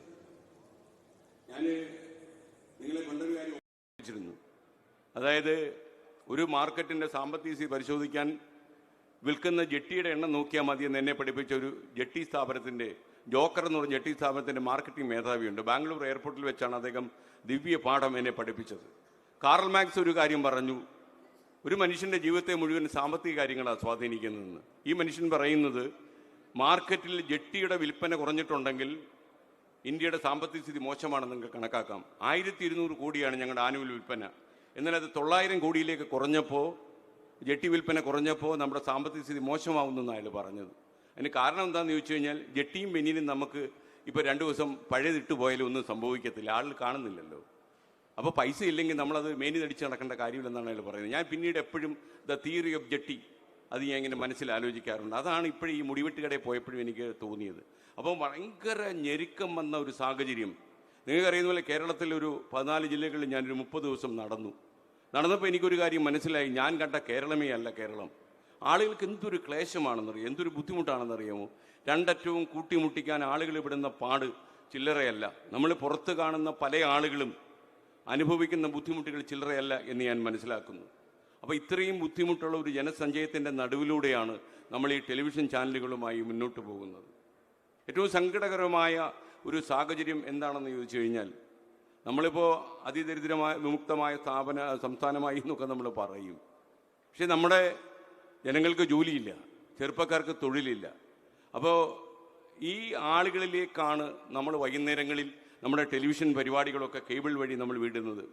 നിങ്ങൾക്കറിയാം, വീടുകളിൽ ഇപ്പോൾ പഴയ പോലെ ഒരു കമ്മ്യൂണിറ്റി വ്യൂയിങ് ഇല്ല, കൂട്ടമായി ഇരുന്ന് ടെലിവിഷൻ കാണുന്ന പരിപാടിയില്ല. എല്ലാവരും ഓരോ ഐലൻഡായി ഓരോ മൊബൈൽ ഫോണുമായിട്ട് അവരുടെ മുറിക്കുള്ളിലാണ്. പണ്ടങ്ങനെയായിരുന്നു. എനിക്ക് ഏഷ്യാനെറ്റിൽ നിന്ന് ആ കാലമൊക്കെ നല്ല ഓർമ്മയുണ്ട്. ഒരു പരിപാടി നമ്മൾ തുറന്നു വിട്ട് കഴിഞ്ഞാൽ ആ വീട്ടിലെ ഒരു 10 പേരുണ്ടെങ്കിൽ 10 പേരെയും വല്ലാതെ സ്വാധീനിക്കും ആ പ്രോഗ്രാം. ഇന്ന് ആ വീട്ടിൽ ചിലപ്പോൾ ഒരാളെ സ്വാധീനിച്ചാൽ തന്നെ അത്ഭുതമായി എന്നുള്ളതാണ്. കേരളത്തിലെ ഒരു 10-85 ലക്ഷം കേബിൾ മന്ദിരങ്ങളിലോ അതല്ലെങ്കിൽ DTH പ്ലാറ്റ്ഫോമുകൾ വഴി വീടുകളിലേക്കോ കയറുന്ന ടെലിവിഷൻ പരിപാടികൾ കാണാൻ എണ്ണം കുറയുന്നു എന്നത് പകൽ പോലെ യാഥാർത്ഥ്യമാണ്. പണ്ട് നമ്മൾ ആരെങ്കിലും വിമർശിച്ചൊരു കാര്യം ടെലിവിഷനിലൂടെ പറഞ്ഞാൽ വഴിയിൽ വെച്ച് 100 കണക്കിന് ആളുകൾ നമ്മളോട് പിടിച്ചു നിർത്തി ചോദിക്കുമായിരുന്നു, എന്ത് തോന്നിവാസമാണ് നിങ്ങൾ പറഞ്ഞതെന്ന്. ഇന്നിപ്പോൾ അബദ്ധം പറ്റി ആരെങ്കിലും ചോദിച്ചാലായി എന്നുള്ള സ്ഥിതിയിലാണ്. അപ്പം ടെലിവിഷൻ വ്യൂവർഷിപ്പ് വളരെ കുറയുന്നു. അതേസമയം ഈ ടെലിവിഷൻ നിർമ്മാണത്തിലേക്ക് എന്നെക്കാളും നിങ്ങൾക്ക് നന്നായിട്ട് അറിയാം, ഒരു പരിപാടി നിർമ്മിക്കാൻ വേണ്ടുന്ന പണത്തിൻ്റെ ചെലവ് വളരെ കൂടിയിട്ടേ ഉള്ളൂ. ഇപ്പോൾ പണ്ടത്തെക്കാളും കുറഞ്ഞിട്ടില്ല. ഒരു ഉദാഹരണമായി ഞാൻ പറയാം. കേരളത്തിലെ ഒരു അഭിനേത്രി, വളരെ പ്രശസ്തയായ ഒരു അഭിനേത്രി നമ്മുടെ കേരളത്തിലെ ഒരു വളരെ ബഹുമാന്യനായ ഒരാളിൻ്റെ പരിപാടിക്ക് പോയി. ഞാനായിരുന്നു ആ അഭിനേത്രിയെ അങ്ങോട്ട് കണക്ട് ചെയ്ത് വിട്ടത്. അപ്പോൾ ഞാൻ പറഞ്ഞു, അദ്ദേഹം ഒരു 2 ലക്ഷം രൂപയെ തരൂ, നിങ്ങൾക്ക് അതിൽ കൂടുതലൊക്കെ ആയിരിക്കും നിങ്ങളുടെ വേതനം, അതുകൊണ്ട് അങ്ങ് തൃപ്തിപ്പെടണം എന്ന് പറഞ്ഞു. അവർ തൃപ്തിപ്പെട്ടു എന്ന് പറഞ്ഞു. അവർ പോയി അവരുടെ പ്രോഗ്രാമൊക്കെ ചെയ്ത് നന്നായി ചെയ്തു. അവർ സന്തോഷമായിട്ട് മടങ്ങി വന്നു. 2 ആഴ്ച കഴിഞ്ഞപ്പോൾ അവരെന്നെ വിളിച്ചു, എനിക്ക് 2 ലക്ഷം രൂപയുടെ ചെക്ക് വേണ്ട എന്ന് പറഞ്ഞു. നമ്മളപ്പോഴും പറഞ്ഞല്ലേ, ഇല്ല എനിക്ക് 3 ലക്ഷം രൂപ കുറച്ച് ഞാൻ വാങ്ങാറില്ല എന്ന് പറഞ്ഞു. ഞാൻ കേരളത്തിലെ സിറ്റുവേഷൻ വളരെ മോശമാണ്, മാത്രമല്ല അദ്ദേഹത്തെ പോലെ ഒരു ആദരണീയൻ്റെ ഒരു ജീവിതത്തിനെ നമ്മളൊന്ന് ആദരിക്കുന്ന സമയത്താണ് നിങ്ങളോട് പോയത്. പിന്നെ നിങ്ങളോട് പറയുകയും ചെയ്തു, ഇല്ലില്ല അങ്ങനെയാണെങ്കിൽ നിങ്ങൾ ആ പൈസ കൈവച്ചോളൂ എന്ന് പറഞ്ഞിട്ട് അവർ ഫോൺ കട്ട് ചെയ്യുക ചെയ്തത്. ഞാൻ ആ 3 ലക്ഷം രൂപ വാങ്ങിച്ച് അവരുടെ വീട്ടിലേക്ക് അയച്ചു കൊടുത്തു. ഞാൻ പറയുന്നത്, കേരളത്തിലെ മിക്ക ആർട്ടിസ്റ്റുകളും 1 രൂപ പോലും ടെലിവിഷൻ നിർമ്മാണത്തിനോ സിനിമാ നിർമ്മാണത്തിനോ കുറയ്ക്കാൻ തയ്യാറല്ല. മറ്റുള്ള ഭാഷയിലും അങ്ങനെ തന്നെയാണ്. ഞാൻ എൻ്റെ പ്രൊഡ്യൂസേഴ്സിനോട് പറയാറുണ്ട്, നിങ്ങൾ ഒരാളിനെ, ഏതെങ്കിലും ഒരു കലാകാരനെ ഒരു ജഡ്ജായിട്ട് ഒരു പ്രോഗ്രാമിലേക്ക് വിളിച്ചാൽ ഞങ്ങളുടെ കയ്യിൽ ഇത്ര പൈസയേ ഉള്ളൂ, നിങ്ങൾക്ക് വരാൻ താല്പര്യമുണ്ടെങ്കിൽ വരൂ, അല്ലെങ്കിൽ നിങ്ങൾ വരാതിരുന്നുള്ളൂ എന്ന് പറഞ്ഞുകൂടെ നിങ്ങൾക്ക് എന്ന് ചോദിച്ചു. അവർക്ക് പേടിയാണ്. അവർ പറയുന്നത്, ഈ ആർട്ടിസ്റ്റ് നിങ്ങളെ കൊണ്ട് വല്ലതും പറയും, പ്രൊഡ്യൂസർ മോശമായി പെരുമാറി എന്ന് പറയും, നമ്മുടെ പണി പോവും. നമ്മുടെ കേരളത്തിലെ ടെലിവിഷൻ ചാനലുകളിൽ ഇപ്പോൾ നടക്കുന്നൊരു പ്രതിഭാസമുണ്ട്. ACVയിലും കേരള വിഷനിലും എങ്ങനെയാണെന്ന് എനിക്കറിയില്ല. അവിടെ ആളുകൾ രാജിവെച്ച് പോയി കഴിഞ്ഞാൽ പകരം ആളെ വയ്ക്കത്തില്ല. ആളുകളെ കുറയ്ക്കാനുള്ള ഒരു പരിപാടിയാണ്. എൻ്റെ ബോർഡ് ഓഫ് ഡയറക്ടേഴ്സ് ഒരു ദിവസം എന്നോട് പറഞ്ഞു, നമ്മുടെ ഓഫീസിലെ ആളുകളുടെ എണ്ണം കൂടുതലാണ്, അതൊന്ന് കുറച്ച് തരണം, എന്നാലേ നമുക്കിത് എങ്ങനെയെങ്കിലും കൊണ്ടു നടക്കാൻ പറ്റുമെന്ന് പറഞ്ഞു. ഞാൻ പറഞ്ഞു, ഇവിടെ കേരളമാണ്, ഇവിടെ നമ്മളങ്ങനെ ആൾക്കാരെയൊക്കെ പറഞ്ഞു വിടുകയൊക്കെ ചെയ്തു കഴിഞ്ഞാൽ അവർ കൊടി പിടിച്ച് നമ്മുടെ വീട്ടുമുറ്റത്ത് വരും, അത് പ്രശ്നമാകുമെന്ന് പറഞ്ഞു. അങ്ങനെ ഇരിക്കുമ്പോഴാണ് ഏഷ്യാനെറ്റിൽ 90 പേരെ പറഞ്ഞു വിട്ടത്. അപ്പോൾ ഇതേ ഒരു ഡയറക്ടർ എന്നോട് ചോദിച്ചു, അവിടെ അംബാനി 90 പേരെ പിരിച്ചു വിട്ടിട്ട് ആരും കമാന്ന് മിണ്ടിയില്ലല്ലോ. ഞാൻ അത് അംബാനി ആയതുകൊണ്ടെന്ന് എനിക്ക് സംശയമുണ്ടെന്ന് പറഞ്ഞു. അതോടെ എൻ്റെ വിലയും നില ഇടിഞ്ഞു പോയി. ഞാൻ പറഞ്ഞത് ശുദ്ധ കള്ളത്തരാണെന്ന് മനസ്സിലായി. ഞാൻ ഇവരോട് പറഞ്ഞു, നിങ്ങളൊന്നുമില്ലെങ്കിൽ തിരിച്ചെന്നവരെ രണ്ട് ചീത്തെങ്കിലും വിളിക്കണ്ടായിരുന്നു. അതും ചെയ്തില്ല. അവരല്ലാതെ ഇറങ്ങിപ്പോയി 90 പേരും. അത് ഇപ്പോൾ എല്ലാ ഈ മുംബൈയിൽ ഈയിടെ നമ്മുടെ കൂടെ ഉണ്ടായിരുന്ന ഒരാൾ രാജിവെച്ചപ്പോൾ അയാൾ പെട്ടെന്നൊരു വലിയൊരു മേധാവിയായിട്ടിരിക്കുന്ന പോസ്റ്റിലായതുകൊണ്ട് ഞാനൊന്ന് തളർന്നു. പെട്ടെന്ന് ഞാൻ മുംബൈയിലുള്ള എൻ്റെ റിപ്പബ്ലിക്കിലൊക്കെ ഉണ്ടായിരുന്ന ഒരു സിഇഒയോട് വിളിച്ച് ചോദിച്ചു, നമുക്ക് ഒരാളെ തപ്പാൻ മാർഗമുണ്ടോ? അയ്യോ, ഒരാളെ അല്ലേ, 90 പേരെ ഞാൻ പറഞ്ഞു തരാമെന്ന് പറഞ്ഞു. ഞാൻ എന്താ അങ്ങനെയെന്ന് ചോദിച്ചപ്പോൾ അയാൾ പറയുകയാണ്, ബോംബെ നഗരത്തിലൂടെ 100 കണക്കിന് ആളുകൾ വലിയ വലിയ മീഡിയ സ്ഥാപനങ്ങളിൽ നിന്ന് പണിയില്ലാതെ പുറത്തിറങ്ങി നടക്കുക. നിങ്ങൾ ഒന്നുകൊണ്ടും വിഷമിക്കേണ്ട, ഇന്ന് പറഞ്ഞാൽ നാളെ രാവിലെ വന്ന് ജോയിൻ ചെയ്യാൻ ആളുണ്ട്. നിങ്ങൾ പറയുന്ന ശമ്പളത്തിൽ വന്ന് ജോയിൻ ചെയ്യും. അത് ഇന്ത്യയിലെ ആകെയുള്ള സ്ഥിതിയാണ്. മുംബൈ മാർക്കറ്റിൽ ഇതാണ് സ്ഥിതിയെങ്കിൽ മറ്റുള്ള ചെറിയ ചെറിയ സംസ്ഥാനങ്ങളിൽ എന്തായിരിക്കും സ്ഥിതിയെന്ന് നമുക്ക് മനസ്സിലാക്കാവുന്നതേ ഉള്ളൂ. അപ്പം ഞാൻ പറയുന്നത് എന്താണെന്ന് വെച്ച് കഴിഞ്ഞാൽ, ഈ ഞാൻ എൻ്റെ ഒരു ആത്മവിമർശനം എന്നുള്ള നിലയിൽ ഞാൻ കാണുന്നത്, പല ആർട്ടിസ്റ്റുകളെയും വഷളാക്കിയതിൽ എനിക്ക് പോലും ഉത്തരവാദിത്വമുണ്ട്. കാര്യം അവർക്ക് അർഹതപ്പെടാത്ത പണം നമ്മൾ വെച്ച് നീട്ടുകയും അത് അവർ പിൽക്കാലത്ത് ഒരു അവകാശമാക്കി മാറ്റുകയും ചെയ്തു എന്നുള്ളതാണ് നമ്മുടെ ഏറ്റവും വലിയ പ്രശ്നം. നിങ്ങൾക്കറിയുമെന്നറിയില്ല, വേദികളിൽ ഇപ്പോൾ വിദേശ നാടുകളിലൊക്കെ പോയി കഴിഞ്ഞാൽ മിമിക്രി ഒന്നും പോലും വിറ്റുപോകുന്നില്ല. കാര്യം ആളുകൾ 150-200 പേര് അവർ പൈസ എടുത്ത് അത് പ്രോഗ്രാം നടത്തുകയാണ്. അപ്പോൾ ഈ കലാകാരന്മാരെന്ന് പറഞ്ഞാൽ അവർ തിരിച്ചറിയണം. അതായത് ഈ അടുത്തിടെ ഒരു സംഭവം എൻ്റെ ഓഫീസിലുണ്ടായത്, ഒരു ആർട്ടിസ്റ്റ് എന്നോട് പറഞ്ഞു അയാൾക്ക് കുറച്ചുകൂടെ കാശ് വേണമെന്ന് പറഞ്ഞു. ഞാൻ നിങ്ങളുടെ കാശ് കുറയ്ക്കാനേ ഇപ്പം മാർഗമുള്ളൂ, അല്ലാതെ രക്ഷയില്ല എന്ന് പറഞ്ഞു. നമ്മൾ ഓരോ ടെലിവിഷനിൽ വരുന്ന ഓരോ പ്രോഗ്രാമിൻ്റെയും വരവും ചെലവും കണക്ക് കൂട്ടിയാൽ അത് നഷ്ടമാണെന്ന് നമുക്ക് കാണാം. ഞാനത് ഈ മനുഷ്യനെ പറഞ്ഞ് മനസ്സിലാക്കി. പുള്ളി പക്ഷേ അത് തയ്യാറല്ല. പിന്നീടാണ് എൻ്റെ അക്കൗണ്ടൻ്റ് എന്നോടൊരു കാര്യം പറഞ്ഞത്, 10 കോടി രൂപയാണ് ഈ മനുഷ്യന് ഓഫീസിൽ നിന്ന് കൊടുത്തിട്ടുള്ളത്. 10 രൂപ ഈ സ്ഥാപനത്തിൻ്റെ മെയിൻ ഇൻവെസ്റ്റർമാരുടെ ഒരാളായ ഗോകുലം ഗോപാലേട്ടന് കിട്ടിയിട്ടില്ല. അതാണ് ശരിക്കും അവസ്ഥ. അപ്പം നമ്മളിൽ ആരാ മണ്ടൻ? അതാണ് ഞാൻ പറഞ്ഞത്. ഒരു ടെലിവിഷൻ അവതാരകനായിട്ട് ഞാൻ നടന്ന കുറേ കാലം ഉണ്ടായിരുന്നു. ഒരു 7-8 വർഷം ഏഷ്യാനെറ്റിൽ നടന്നൊരു കാലം ഉണ്ടായിരുന്നു, ദൂരദർശനിലുണ്ടായിരുന്നു. എന്തൊരു സമാധാനമായിരുന്നു അറിയാമോ? നമുക്ക് ഇപ്പോഴുള്ള പ്രശ്നം എന്ന് വെച്ചാൽ, നമുക്ക് ഈ ഉറക്കം വരാത്ത രാത്രികളായിരിക്കും കൂടുതലും. ഞാൻ പറയുന്നത് ഈ സാമ്പത്തിക പ്രശ്നം മാത്രമല്ല, നമ്മുടെ കൺമുന്നിലൂടെ നമ്മുടെ ക്ഷണപ്രകാരം വന്ന ആളുകൾക്ക് തന്നെ നാളെ ഈ ചുറ്റുപാടിൽ തൊഴിലില്ലാകാനുള്ള സാധ്യത വളരെ കൂടുതലാണ്. ഇതൊരു യാഥാർത്ഥ്യമാണ്. മാത്രമല്ല, ബഹിരാഷ്ട്ര കുത്തകകൾ നമ്മുടെ നാട്ടിലേക്ക് വരുന്നു. ഏതെല്ലാം രീതിയിലുള്ള കുത്തകളാണ്. നമ്മൾ പണ്ട് IT ലോകത്ത് മാത്രമായിരുന്നു ഈ ഭയങ്കരമായിട്ടുള്ള ടെൻഷൻ എംപ്ലോയീസിന് അനുഭവപ്പെട്ടിരുന്നത്. എന്നാൽ ഇന്ന് ബാങ്കുകളിൽ നിങ്ങൾ ചെന്ന് നോക്കൂ, ഭയങ്കരമായ മത്സരമാണ്. അതുമാത്രമല്ല, അമേരിക്കയിലേക്ക് ഉള്ള ചില ഈ നിക്ഷേപകരായ ചില കുത്തകകൾ നമ്മുടെ സംസ്ഥാനത്ത് വന്ന് വലിയ വലിയ പലനില കെട്ടിടങ്ങളുള്ള ആശുപത്രികൾ സ്വന്തമാക്കിയിട്ട് അവർ പുതിയ പുതിയ രീതികൾ അവലംബിക്കുകയാണ്. അതായത് എന്ത് രോഗമായിട്ട് നിങ്ങൾ ചെന്നാലും, ഒരു ചെറിയ വൈറൽ ഫീവറായി ചെന്നാലും നിങ്ങൾക്ക് CT എടുക്കാൻ പറ്റുമെന്ന് ആലോചിക്കുന്ന ആശുപത്രികളുടെ എണ്ണം വളരെ കൂടി വരികയാണ്. ഞാൻ സംസ്ഥാനത്തെ മുഖ്യമന്ത്രിയോട് നേരിട്ടൊരു ദിവസം പറഞ്ഞു, ദയവ് ചെയ്ത് കേരളത്തിലേക്ക് ഇനി ഈ 5 സ്റ്റാർ ഹോസ്പിറ്റൽസ് കൊണ്ടുവരാൻ അനുവദിക്കരുത്. നമ്മുടെ ആളുകൾ ഇപ്പം തന്നെ 3.5 കോടി രോഗികൾ പോരാതെ വന്നിരിക്കുന്നു കേരളത്തിൽ. ഈ ആശുപത്രികളെല്ലാം 18% ലാഭത്തിൽ ഓടിക്കണമെങ്കിൽ ഈ സംവിധാനം പോരാ. അതുകൊണ്ട് ഒരു 3.5 കോടി രോഗികളെ കൂടി പിണറായി വിജയൻ എന്ന് പറയുന്ന മുഖ്യമന്ത്രിക്ക് കൊടുക്കാൻ പറ്റുമെങ്കിൽ മാത്രമേ അങ്ങിനി ഇത് അനുവദിക്കാവൂ. അദ്ദേഹത്തിന് കാര്യം ബോധ്യപ്പെട്ടു. 4-ാം ദിവസം എനിക്ക് തോന്നുന്നില്ല അദ്ദേഹം ഒരു പഠനം നടത്തിയിട്ട് അദ്ദേഹം പബ്ലിക്കായി പ്രസംഗിച്ചു. നമ്മുടെ ആരോഗ്യരംഗം കാർന്നു തിന്നാൻ ബഹിരാഷ്ട്ര കുത്തകൾ വരുന്നു, അവർക്കെതിരെ കരുതിയിരിക്കണമെന്ന് പറഞ്ഞു. ഈ കുത്തകൾക്ക് വേറൊരു താല്പര്യമില്ല, അവർ നിക്ഷേപകർ മാത്രമാണ്. അവിടെ ഇൻവെസ്റ്റ്മെൻറ്റ് എന്ന് വെച്ചാൽ വളരെ സിമ്പിളാണ്. 100 രൂപ അവരെവിടെയെങ്കിലും ഇട്ടാൽ 18 രൂപ അവർക്ക് ലാഭം കിട്ടിയിരിക്കണം. അത് നിങ്ങൾക്ക് വയറിളക്കമാണോ വയറ്റുനോവാണോ എന്നുള്ളത് അവരുടെ വിഷയമല്ല. ഇരിക്കുന്ന ആൾ തയ്യാറാക്കി കൊടുക്കണം എല്ലാ ദിവസവും. നിങ്ങൾക്കറിയുമോ, കേരളത്തിലൊരു ഒരു കുത്തകയായ ഒരു ആശുപത്രി ശൃംഖല അവരുടെ ഒരു ആശുപത്രി കേരളത്തിൽ തുറന്നപ്പോൾ ആദ്യത്തെ മാസം തന്നെ അവർ ഓപ്പറേഷൻ പ്രോഫിറ്റിലാക്കി. എങ്ങനെ? നമ്മുടെ നാട്ടുകാരുടെ ചങ്ക് പറിച്ചെടുത്തായിരിക്കും അവർ ലാഭം ഉണ്ടാക്കിയത്. അതും ഞാൻ മുഖ്യമന്ത്രിയോട് പറഞ്ഞു. മുഖ്യമന്ത്രിക്ക് നേരിട്ടറിയാവുന്ന സംഭവമായതുകൊണ്ട്. അപ്പോൾ ഇത് നമ്മുടെ നാട്ടിൽ ഒരറ്റത്തിൽ വല്ലാത്ത ചൂഷണം നടന്നു പോകുന്ന സാഹചര്യം നിലനിൽക്കുന്നു. അതേസമയം നമ്മുടെ നാട്ടിൽ കലാരംഗത്തും അതേപോലെ സർഗ്ഗലോകത്തും നമുക്ക് പിടിച്ചു നിൽക്കാൻ നമ്മുടെ സർവൈവൽ തന്നെ അപകടത്തിലാണ്. എനിക്ക് തോന്നുന്നത് ഒരു പക്ഷേ ഈ കേബിൾ ഇല്ലാതാകുന്ന ഒരു കാലം അതൊക്കെ വളരെ സാധ്യത. ഇപ്പോൾ എയർ ഫൈബറൊക്കെ നമ്മുടെ നാട്ടിൽ സാധാരണ കാഴ്ചയായി. എലോൺ മസ്കിന് മാത്രമല്ല അംബാനിക്കും ഒക്കെ തന്നെ ഇത് പറ്റും എന്നവർ തെളിയിച്ചിരിക്കുകയാണ്. ഇങ്ങനെയുള്ള കേബിൾ രഹിതമായ ഒരു ലോകത്തിൻ്റെ പിറവിയിലേക്ക് നമ്മൾ കാലെടുത്ത് കുത്തിക്കഴിഞ്ഞു. AI വന്നിട്ട് നമ്മുടെ നാട്ടിൽ ഒരുപാട് ആൾക്കാരുടെ തൊഴിലില്ലാതെ പോകുമെന്നുള്ള സംശയമില്ല. ഈയിടയ്ക്ക് UK നിന്നൊരു വാർത്ത നമ്മളെ ഞെട്ടിച്ചു. 80,000-ഓളം അസിസ്റ്റന്റ് നഴ്സന്മാർക്ക് AI കാരണം പണി നഷ്ടപ്പെട്ടു. എങ്ങനെയാണെന്ന് അറിയാമോ? ഒരു രാത്രിയിൽ ഒരു രോഗിയോടൊപ്പം സ്റ്റാൻഡ് ബൈ, അല്ലെങ്കിൽ നമ്മൾ ബൈസ്റ്റാൻഡർ എന്ന് വിളിക്കുന്ന ഒരു സ്റ്റാൻഡ് ബൈ ആയി നിൽക്കുന്ന ഒരാളിന് പകരം AI എന്ന് പറയുന്ന റോബോട്ട് അതെല്ലാം ചെയ്യും. 12 മണിക്ക് കൃത്യം മരുന്നെടുത്ത് കൊടുക്കും. രോഗങ്ങളൊക്കെ ചോദിക്കും, സുഖമാണോന്ന് ചോദിക്കും, എല്ലാ കാര്യങ്ങളും ചോദിക്കും. കോമ്പൻസേറ്ററി ഓഫില്ല, ലീവില്ല, അവധിയില്ല, ഒന്നും വേണ്ട. 24 മണിക്കൂറും AI റെഡിയാണ്. അപ്പോൾ AIയുടെ സാധ്യത വരുമ്പോൾ AIയെ കടന്നു പോകാൻ നമുക്ക് എന്ത് ചെയ്യാൻ കഴിയും?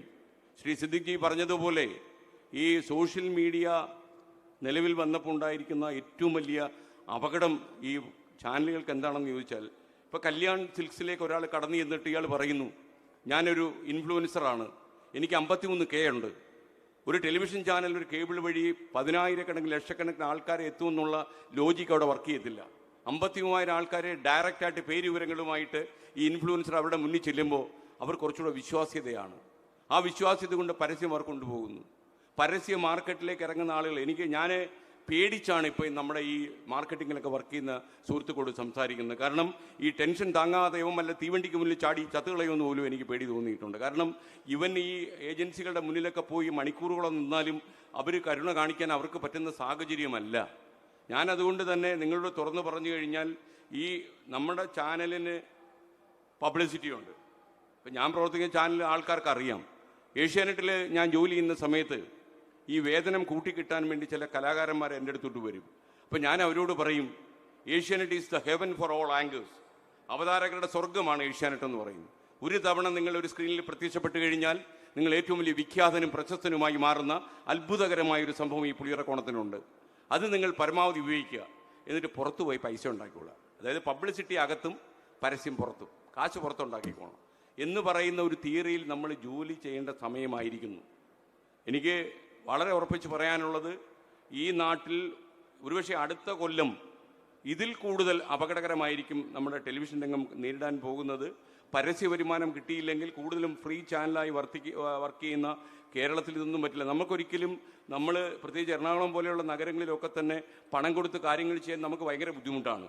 ഇവിടെ ഒരു ടിക്കറ്റ് വെച്ചൊരു ഷോ ചെയ്യൂ, ബെഞ്ചുകളുണ്ട്, കസേരകളും എല്ലാം ഒഴിഞ്ഞു കിടക്കും, കാരണം പണം കൊടുത്തു. എന്നാൽ കോഴിക്കോടേക്ക് നിങ്ങൾ പോയി നോക്കൂ. ഞാൻ ഈ പ്രാദേശിക വികാരം കത്തിപ്പിടിപ്പിക്കാൻ പറയുന്നതല്ല, അവിടെ ആൾക്കാർക്ക് അത് വിഷയമല്ല, അവരവിടെ കാശ് കൊടുത്ത് കാണും. അപ്പോൾ നമ്മുടെ ഒരു സയൻറ്റിഫിക് ആൻഡ് മെൻ്റൽ ടെമ്പറാണത്, നമുക്കത് ചെയ്യാൻ പറ്റില്ല. അപ്പോൾ പണം കൊടുത്ത് ഈ ഇങ്ങനെയുള്ള എൻ്റർടൈൻമെൻറ്റ് എലമെൻറ്റുകൾ കാണാനും ന്യൂസ് കാണാനും ഒക്കെ ആളുകൾ മടിക്കുന്ന ഒരു കാലത്ത് ഇത് നടത്തിക്കൊണ്ട് പോകുന്നതൊക്കെ ഭയങ്കര ബുദ്ധിമുട്ടായിരിക്കുന്നു എന്നുള്ളതാണ്. അപ്പോൾ ഇത് നമ്മൾ മാത്രമല്ല, ചില ടെലിവിഷൻ ചാനലുകൾ അവർ ലോണൊക്കെ എടുത്തിട്ടുണ്ട്.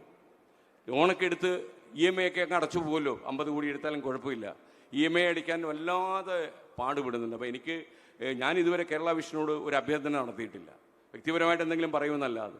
എനിക്ക് നിങ്ങളോട് പറയാനുള്ളത്, ഞാനൊരു KTV അധ്യക്ഷൻ എന്നുള്ള നിലയിൽ നിങ്ങളോട് പറയുന്നത്, ഈ കുറച്ചുകൂടി ഈ ബ്രോഡ്കാസ്റ്റേഴ്സിനെ നിങ്ങൾക്കിവിടെ പിടിച്ചു നിർത്താൻ കഴിയുന്നില്ലെങ്കിൽ ഒരുപക്ഷെ നമ്മുടെ വളരെ വേഗം ഇതെല്ലാം കെട്ടുപോകാനുള്ള സാധ്യതയുണ്ട്, ഈ സ്ഥാപനങ്ങളെല്ലാം. കാരണം ഇത് നഷ്ടത്തിലോടുന്ന ഒരു സ്ഥാപനം എങ്ങനെ നിലനിർത്തുമെന്നുള്ള ഒരു മാജിക്കും ഒരു ടെലിവിഷൻ ചാനലുകാരനും അറിയണം എന്നില്ല. കാരണം ഇത് നമുക്കെന്തോ ഒരു വാർത്താ ചാനൽ കയ്യിലുണ്ടെങ്കിൽ വേണമെങ്കിൽ നമുക്കൊരു പബ്ലിസിറ്റി ഉണ്ടാക്കി പോയി ഇലക്ഷന് വേണമെങ്കിൽ നിൽക്കാം. അത് ജനത്തിന് അറിയത്തില്ല, അവർ വോട്ട് ചെയ്യൂ, നമ്മൾ ജയിക്കത്തില്ലല്ലോ. അപ്പോൾ ഇതിനൊക്കെ ഉപയോഗിക്കാമെന്നല്ലാതെ ഈ മറ്റെന്താണ് ഇതുകൊണ്ട് ഉപയോഗം എന്നുള്ളത് എനിക്ക് തന്നെ തിരിച്ചറിയുന്നില്ല. ഞാനിപ്പോൾ ശരിക്കും നിങ്ങളോട് പറഞ്ഞു കഴിഞ്ഞാൽ, ഞാൻ യൂട്യൂബിലേക്ക് കുറച്ചുകൂടെ പഠനം ശ്രമിച്ചുകൊണ്ടിരിക്കുക. ഞാൻ മറ്റൊരു ചില മേഖലയിലേക്ക് കയറി, അവിടെ കുഴപ്പമില്ല കേട്ടോ. ഈ യൂട്യൂബിലേക്ക് കയറി എന്ന് പറഞ്ഞു കഴിഞ്ഞാൽ അത് നിങ്ങൾക്കും വേണേൽ നോക്കാവുന്നതാണ്. ഈ നമ്മളുടെ 24 ഇൻ്റർനാഷണൽ എന്ന് പറഞ്ഞൊരു ഇംഗ്ലീഷ് ചാനൽ ഇപ്പം തന്നെ അപ്പ് ചെയ്തിട്ടുണ്ട്. അടുത്ത ഡിസംബർ 8 അന്നാണ് ഈ 24 വന്ന വാർഷിക ദിനമാണ്. അന്ന് അത് കുറച്ചുകൂടെ ഒരു ഫുൾ ടൈം ഇംഗ്ലീഷ് വാർത്താ ചാനലായി പോകും, ഏഷ്യൻ ന്യൂസ് ചാനലായിട്ട് കേരളത്തിൽ നിന്ന് ആദ്യത്തെ ന്യൂസ് ചാനലായിട്ട് അത് മാറുകയാണ്. ഞാനത് ഇവിടെയാണ് ആദ്യമായി പറയുന്നത്. ശരിക്കും അത് നല്ല പിക്ക് ചെയ്യുന്നുണ്ട്. അപ്പോൾ ഞാൻ നോക്കുമ്പോൾ യൂട്യൂബിൽ നിൽക്കുന്ന വരുമാനം കൊണ്ട് ഒരു വാർത്താ ചാനൽ നടത്തും. ഇത് കഴിഞ്ഞാൽ നമുക്ക് കന്നഡയിലോ തെലുങ്കിലോ അറബിക്കിലോ ഹിന്ദിയിലോ ഒക്കെ യൂട്യൂബ് ചാനൽ തുടങ്ങാം, കുഴപ്പമില്ല. അപ്പോൾ ഞാനിത് പറയാൻ കാരണം എന്താണെന്ന് ചോദിച്ചാൽ, കേബിൾ ശൃംഖല വഴി ഈ അഫോർഡ് ചെയ്യാൻ പറ്റാത്ത ലെവലിലേക്ക് ഈ പ്രക്ഷേപകരെ നിങ്ങൾ ഒരിക്കലും കൊണ്ടുപോകരുത്. കാര്യം ഈ പ്രക്ഷേപകരുടെ ഗതി ഏതാണ്ട് അധോഗതിയായിട്ടുണ്ട്. ഇവർ നടത്തുന്ന ചർച്ചകളൊക്കെ ഞാൻ ഈ കഴിഞ്ഞ കുറച്ച് ദിവസങ്ങളായി കൂടുതൽ കേൾക്കുകയാണ്. എൻ്റെ കാര്യത്തെക്കാളും എനിക്ക് തോന്നുന്ന കേരളത്തിൽ എന്താണ് അവസ്ഥ എന്നുള്ളത് ഞാൻ തിരിച്ചറിയുന്നു. ചിലതൊക്കെ നമുക്ക് പുറത്ത് പറയാൻ പറ്റില്ല. ഒരാൾ ഒരുപക്ഷെ ഞാൻ എൻ്റെ നിക്ഷേപകരോട് പറഞ്ഞ വാക്കുകൾക്കൊന്നും 10 പൈസയ്ക്ക് വില കൊടുക്കാൻ എനിക്ക് കഴിഞ്ഞിട്ടില്ല എന്നത് എൻ്റെ ഒരു ആത്മവിമർശനമാണ്. കാര്യം അവരോട് നമ്മൾ ഇത്ര കോടി നിങ്ങൾ ഇൻവെസ്റ്റ് ചെയ്യണമെന്ന് പറയുമ്പോൾ എത്ര കൊല്ലം കഴിയുമ്പോൾ നിങ്ങൾ ലാഭം ഉണ്ടാക്കും എന്ന് പറയുമ്പോൾ നമ്മളൊരു കൊല്ലം പറയുന്നില്ലേ, ആ കൊല്ലം കഴിഞ്ഞിട്ട് ഇപ്പോൾ 5 കൊല്ലമായി എൻ്റെ ജീവിതത്തിൽ. അപ്പോൾ എനിക്കത് അവരെ കാണുമ്പോൾ എനിക്കൊരു ചെറിയ വിഷമം, എനിക്ക് വാക്ക് പാലിക്കാൻ പറ്റിയില്ലല്ലോ എന്ന്. ഏതെങ്കിലും ഒരു വണ്ടി എൻ്റെ നേരെ പാഞ്ഞെടുക്കുമ്പോൾ ഞാൻ ഇപ്പോൾ ഈ നിക്ഷേപകരെ കുറിച്ച് ആലോചിക്കാറുണ്ട്. കാര്യം ഇവരോടുള്ള വാക്ക് പാലിക്കാതെ മരണപ്പെട്ടു പോയാലുള്ള അവസ്ഥ എന്താണ് എന്നുള്ളത്. അപ്പോൾ ഒരുപാട് സാങ്കേതികമായി നമ്മൾ മാറുകയാണ്. കേബിൾ രംഗത്തൊക്കെ അത്ഭുതകരമായ മാറ്റങ്ങൾ വരുന്നു. ഒരുപക്ഷെ നമ്മൾക്ക് നല്ല ഇപ്പോൾ കേരളത്തിലുണ്ടായിരിക്കുന്ന ഏറ്റവും വലിയ ഒരു നേട്ടം എന്താണെന്ന് ചോദിച്ചു കഴിഞ്ഞാൽ, ഒരു വിനോദ ചാനൽ നമ്മൾ നടത്തണമെങ്കിൽ ഒരുപാട് സിനിമ വാങ്ങിച്ചു വെക്കണമായിരുന്നു. ഏഷ്യാനെറ്റൊക്കെ ആവറേജ് ഒരു 25-30 സിനിമ വാങ്ങുമായിരുന്നു. ഞാനൊക്കെ അവിടെ ഇരിക്കുമ്പോൾ സ്ഥിതി എത്തായിരുന്നു. ഇപ്പം എനിക്കറിയില്ല. ആ സിനിമയൊക്കെ വായിക്കാൻ ഒരു 150-200 കോടിയൊക്കെ വേണം. മോഹൻലാലിൻ്റെ സിനിമയൊക്കെ വളരെ വിലക്കൂട്ടി തന്നെ വാങ്ങിച്ചു. കാര്യം അത് പ്രേക്ഷകർക്ക് താല്പര്യമുണ്ട്. 10 കൊല്ലത്തേക്ക് അവർ തരുമ്പം ഒരുപാട് കോടികൾ അവർക്ക് കൊടുക്കേണ്ടി വരും. പക്ഷേ എന്നാൽ ഇപ്പോൾ ഒരു ടെലിവിഷൻ ചാനലിൽ സിനിമ ആവശ്യമില്ല. സിനിമ OTT പ്ലാറ്റ്ഫോം വഴി നെറ്റ്ഫ്ലിക്സിലോ ആമസോണിലൊക്കെ പോയി ആൾ കണ്ടോളും. സിനിമ വേണമെന്നില്ല. ഫ്ലവേഴ്സ് തുടങ്ങിയപ്പോൾ സിനിമയില്ലാത്ത ചാനൽ എന്ന് പറഞ്ഞ ആൾക്കാർ നമ്മളെ കളിയാക്കുമായിരുന്നു. ഇപ്പോൾ എന്നോട് ആരും പറയുന്നില്ല സിനിമ വേണമെന്ന്. കാര്യം സിനിമ കാണാൻ അവർക്ക് ഒരുപാട് അവസരമുണ്ട്. ഇപ്പോൾ കേരളത്തിൽ നിങ്ങൾക്കറിയാം ഒരു 250-260 സിനിമകൾ ഉണ്ടാകുന്നുണ്ട്. ഇതിലൊരു 4, 5, 7 സിനിമയായിരിക്കും ലാഭകരമായിട്ട് പോകുന്നത്. ബാക്കി സിനിമയൊക്കെ ഏതെങ്കിലും നിർമ്മാതാവിനെ കുത്തുവാള എടുപ്പിച്ചിട്ടുണ്ടാവും. ഞാൻ ഒരിക്കൽ ഒരു അനുഭവം എനിക്കുണ്ടായത്, ഈ പത്തനംതിട്ട ജില്ലയിലുള്ള ഒരു പ്രൊഡ്യൂസറെയും കൂട്ടി എനിക്ക് അറിയാവുന്ന എൻ്റെ നാട്ടിലുള്ള ഒരാൾ അവിടെ ഓഫീസിൽ കയറി വന്നു. ഇങ്ങനെ ആത്മഹത്യയുടെ വക്കലാണെന്ന് പറഞ്ഞു. ഞാൻ എന്ത് പറ്റിയെന്ന് ചോദിച്ചാൽ പറഞ്ഞു അങ്ങനെ ഒരു സിനിമ പിടിച്ചു, വീടെല്ലാം ജപ്തിയിൽ പോവുകയാണ്.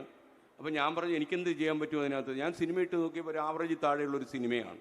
സംവിധായകനും കൂടെ ഉണ്ട്, ഒരു കോമഡി കഥാപാത്രം പോലെ അദ്ദേഹവും കൂടെ നിൽക്കുന്നുണ്ട്. അപ്പോൾ ഞാൻ പറഞ്ഞു ഇതിന് എത്ര പൈസ തന്നാലും നമുക്ക് നഷ്ടമായിരിക്കും എന്ന് പറഞ്ഞു. അപ്പോൾ ഇങ്ങനെ ഒരു 3-4 ദിവസം നടന്നപ്പോൾ കയ്യെ വന്ന് പിടിച്ചാൽ പറ്റില്ലെന്ന് പറയുന്നൊരു സ്വഭാവം ഇടയ്ക്ക് എവിടെയോ കയറിയിട്ടുള്ളത് കൊണ്ട് ഞാൻ പറഞ്ഞു നോക്കട്ടെ എന്ന് പറഞ്ഞ് 12 ലക്ഷം രൂപ ഇവർ കൊടുത്തപ്പോൾ ഞാൻ അയാളോട് ഒരു കണ്ടീഷൻ പറഞ്ഞു, മേലിൽ നിങ്ങൾ സിനിമ പിടിക്കരുത്. അഥവാ നിങ്ങൾ സിനിമ പിടിച്ചാൽ ഈ മതിലുകെട്ട് കടന്ന് ഇപ്പുറത്ത് കയറിയാൽ നിങ്ങളെ അടിച്ചിരിക്കുമെന്ന് പറഞ്ഞു. ഉറപ്പായിട്ട് നിങ്ങളെ അടിച്ചിരിക്കും ഞാൻ. കാരണം എന്നെപ്പോലെയുള്ള ആൾക്കാർ 16-18 മണിക്കൂർ അധ്വാനിക്കുന്ന പണമാണ് ഈ 12 ലക്ഷം. നിങ്ങൾ തിരിച്ചറിയുക, അത് അടിച്ചു മാറ്റുകയാണ് നിങ്ങളിപ്പോൾ ചെയ്തത്. നിങ്ങൾ സ്നേഹബുദ്ധിയെ നിർബന്ധിച്ചും സമ്മർദ്ദപ്പെടുത്തിയും എന്നെക്കൊണ്ട് ഇത് ചെയ്യിക്കുമ്പോൾ അത്രയെങ്കിലും നിങ്ങളോട് തിരിച്ചു പറയണമെന്നുള്ളതുകൊണ്ടാണ്. കഷ്ടിച്ചൊരു 6 മാസം കഴിഞ്ഞില്ല. ഞാൻ നോക്കുമ്പോൾ ഇത്തിരിയുടെ താടിയൊക്കെ വളർന്ന് ഇയാൾ അവിടെ തന്നെ ഇരിപ്പുണ്ട്. അപ്പോൾ ഞാൻ ഇയാളെ മൈൻഡ് ചെയ്യാതെ അങ്ങ് കയറിപ്പോയി. ഇയാൾ എൻ്റെ കൂടെ അല്ല പേച്ച് വരുന്ന പോലെ, ചില എഴുന്നള്ളത്ത് കണ്ടില്ലേ ചില അമ്പലങ്ങളിൽ, അതുപോലെ പേച്ച് പോലെ എൻ്റെ കൂടെ അങ്ങ് വന്ന് മുറിക്കകത്ത് കയറി. ഒരബദ്ധം പറ്റിയെന്ന് പറഞ്ഞു. ഇല്ല, ഇത് 2ാമത്തെ അബദ്ധമാണ് എന്ന് പറഞ്ഞു. ഞാൻ പറഞ്ഞു നിങ്ങൾക്ക് ഞാൻ ബാക്കി വെച്ചിരുന്നൊരു അടിയുണ്ട്, അത് ഞാൻ കതകിന് കുറ്റിയിട്ടിട്ട് ഇപ്പം തരുമെന്ന് പറഞ്ഞു. 5 മിനിറ്റിനാണ് നിങ്ങളുടെ സ്ഥലം കാലിയാക്കണമെന്ന് പറഞ്ഞു. ഒരു ചായ പറഞ്ഞു, കുടിച്ചിട്ട് പോകാൻ പറഞ്ഞു. പിന്നീട് മെയിൻ ആക്രമണം എന്ന് പറഞ്ഞു കഴിഞ്ഞാൽ ഇയാൾ എല്ലാ ദിവസവും വാട്സപ്പിൽ നീണ്ടൊരു ഓലയങ്ങ അയക്കും. അങ്ങ് വലിയ മനുഷ്യനാണ്, പരമശിവൻ്റെ അവതാരമാണ്, കാരുണ്യക്കടലാണ്, അങ്ങ് ഒന്ന് ശ്രമിച്ചാൽ എൻ്റെ ആത്മഹത്യ ഒഴിവാക്കാം. ഞാനൊരു ദിവസം ഇയാളെ നേരിട്ട് കണ്ടപ്പോൾ പറഞ്ഞു നിങ്ങളെപ്പോലുള്ളൊരു മരിക്കുന്നതാണ് നല്ലത്. കാരണം അല്ലെങ്കിൽ നിങ്ങൾ മറ്റുള്ളവരുടെ ആത്മഹത്യ കൂടി ഉറപ്പാക്കും. അയാൾ പറഞ്ഞു നിങ്ങളെപ്പോലെ നിഷ്ഠൂരനെ ഞാൻ എൻ്റെ ജീവിതത്തിൽ കണ്ടിട്ടില്ല. അവരിത് ക്രെഡിറ്റായിട്ട് കടന്നോട്ടുന്നു എൻ്റെ ജീവിതത്തിൽ. നമ്മൾ ഒരുപാട് പേരെ സൂചിപ്പിച്ച് ജീവിതത്തിൽ സംസാരിച്ചിട്ടുള്ളവരാണ്. നമ്മൾ എന്ത് നേടി? നമ്മൾ പലപ്പോഴും അപ്രിയമായ സത്യങ്ങൾ പറയാൻ താല്പര്യം കാണിച്ചവരല്ല. നമ്മൾ ഒരാളെ കാണുമ്പോൾ വെറുതെ പ്രശംസിക്കാനൊക്കെ താല്പര്യം കാണിച്ചിട്ടുള്ളവരാണ്. ഒരുപാട് പേരങ്ങനെ നയിച്ചു പോയിട്ടുണ്ടാകും. ഒരുത്തിനും മിടുക്കില്ല, കഴിവില്ല, പ്രതിഭയില്ലെങ്കിൽ അവൻ്റെ മുഖത്ത് നോക്കി പറയാനുള്ള ധൈര്യം എന്തുകൊണ്ട് നമ്മൾ കാണിച്ചുകൂടാ എന്ന് ഈ അടുത്ത കാലത്തായിട്ട് ഞാൻ കാര്യമായി ചിന്തിച്ചു തുടങ്ങിയിട്ടുണ്ട്. കാരണം ഈ വയസ്സുകാലത്ത് നമുക്ക് ഉണ്ടാകുന്ന ചില തിരിച്ചറിവാണത്. ഈ മനുഷ്യൻ ഇപ്പോഴും അയാൾ ഗൾഫിലായിരുന്നു, അയാളുടെ എല്ലാം പോയി, സർവ്വതും നഷ്ടപ്പെട്ടു പോയി. വീട് പോയി, ഭാര്യ പിണങ്ങിപ്പോയി, പിള്ളേർ പോയി. ഇപ്പോൾ ഏതാ ഒരു ഭിക്ഷക്കാരനെ പോലെ അയാളുടെ നാട്ടിലെവിടെയോ കിടന്ന് അലയുന്നുണ്ട്. കാരണം എന്താ പറയുക, ചോദിച്ചപ്പോൾ അയാൾ പറഞ്ഞത് ഏതോ ഒരു സംവിധായകൻ്റെ മകനെ നായകനാക്കി ഒരു സിനിമ പിടിക്കണമെന്ന് എനിക്ക് തോന്നിയപ്പോൾ ഞാൻ അദ്ദേഹത്തിന് വേണ്ടി ഒരു സിനിമ പിടിച്ചാന്ന് പറഞ്ഞു. ആ സംവിധായകൻ അത്യാവശ്യം പൈസ കയ്യിലുള്ള ആളാണ്, പേര് പറഞ്ഞാൽ നിങ്ങളൊക്കെ അറിയും. അദ്ദേഹത്തിൻ്റെ മകനെ നേരെയാക്കാൻ വേണ്ടി ഇയാളുടെ ജീവിതം കുരുതി കൊടുത്തു. എന്താ ചെയ്യുക?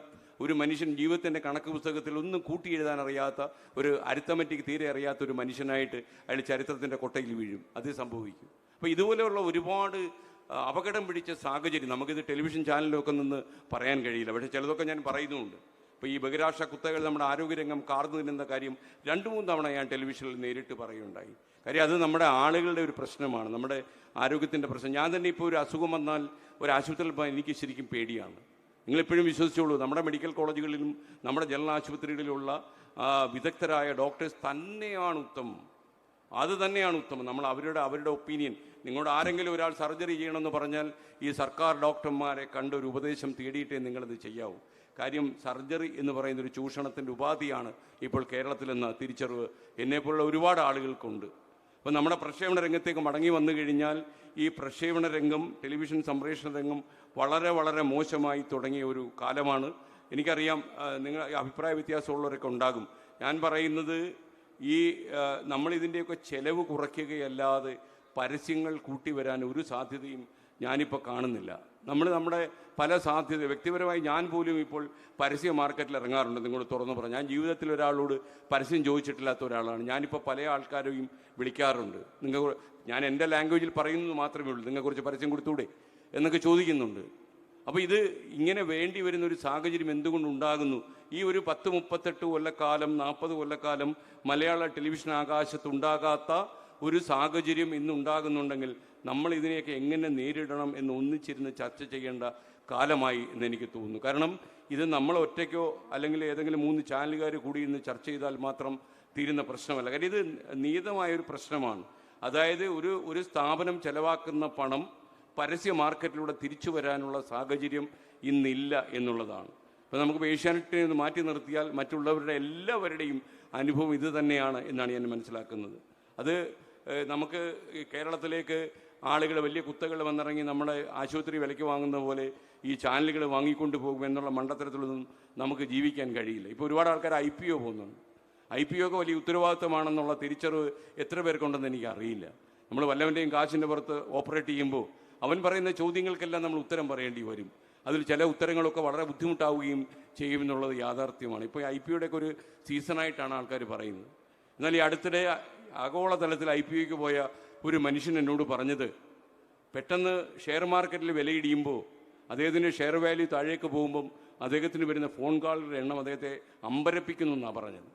കാര്യം ആളുകൾ പെട്ടെന്ന് വയലൻ്റ് ആവും, മലയാളികൾ പ്രത്യേകിച്ചും.